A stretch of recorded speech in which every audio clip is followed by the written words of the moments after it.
جو لوگ ایمان لائے اور انہوں نے اپنے ایمان کو شرک کے ظلم سے ملوث نہیں کیا، ان کے لیے امن و بے خوفی ہے اور وہی ہدایت پانے والے ہیں۔ اور یہ ہماری دلیل تھی جو ہم نے ابراہیم کو ان کی قوم کے مقابلے میں عطا کی تھی۔ ہم جس کے چاہتے ہیں درجے بلند کر دیتے ہیں، بے شک تمہارا پروردگار دانا ہے، خبردار ہے۔ اور ہم نے ان کو اسحاق اور یعقوب بخشے اور سب کو ہدایت دی، اور پہلے نوح کو بھی ہدایت دی تھی، اور ان کی اولاد میں سے داؤد اور سلیمان اور ایوب اور یوسف اور موسیٰ اور ہارون کو بھی۔ اور ہم نیک لوگوں کو ایسا ہی بدلہ دیا کرتے ہیں۔ اور زکریا اور یحییٰ اور عیسیٰ اور الیاس کو بھی، یہ سب نیکوکار تھے۔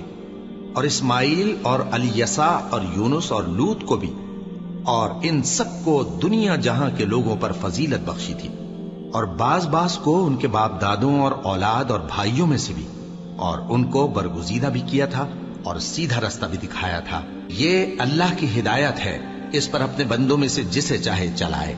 اور اگر وہ لوگ شرک کرتے تو جو اعمال وہ کرتے تھے سب ضائع ہو جاتے۔ یہ وہ لوگ تھے جن کو ہم نے کتاب اور حکم شریعت اور نبوت عطا فرمائی تھی۔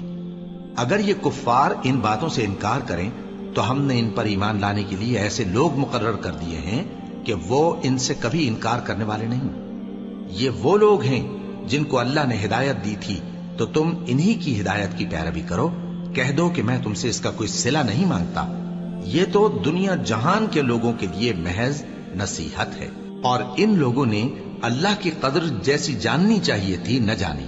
جب انہوں نے کہا کہ اللہ نے کسی انسان پر وحی اور کتاب وغیرہ کچھ بھی نازل نہیں کیا، کہو کہ جو کتاب موسیٰ لے کر آئے تھے اسے کس نے نازل کیا تھا، جو لوگوں کے لیے نور اور ہدایت تھی، اور جسے تم نے علیحدہ علیحدہ اوراق پر نقل کر رکھا ہے کہ ان کے کچھ حصے کو تو ظاہر کرتے ہو اور اکثر کو چھپاتے ہو۔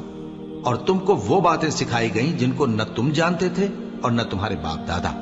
کہہ دو اس کتاب کو اللہ ہی نے نازل کیا تھا، پھر ان کو چھوڑ دو کہ اپنی بیہودہ بکواس میں کھیلتے رہیں۔ اور ویسی ہی یہ کتاب جسے ہم نے نازل کیا ہے بابرکت، جو اپنے سے پہلی کتابوں کی تصدیق کرتی ہے، اور جو اس لیے نازل کی گئی ہے کہ اے نبی تم مکے اور اس کے آس پاس کے لوگوں کو آگاہ کر دو۔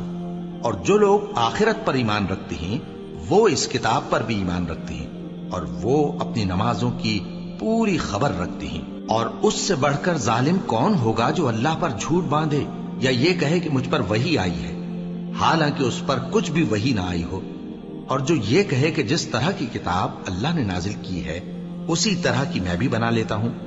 اور کاش تم ان ظالم یعنی مشرک لوگوں کو اس وقت دیکھو جب موت کی سختیوں میں مبتلا ہوں، اور فرشتے ان کی طرف ہاتھ بڑھا رہے ہوں کہ نکالو اپنی جانیں، آج تم کو ذلت کے عذاب کی سزا دی جائے گی، اس لیے کہ تم اللہ پر جھوٹ بولا کرتے تھے اور اس کی آیتوں سے سرکشی کرتے تھے۔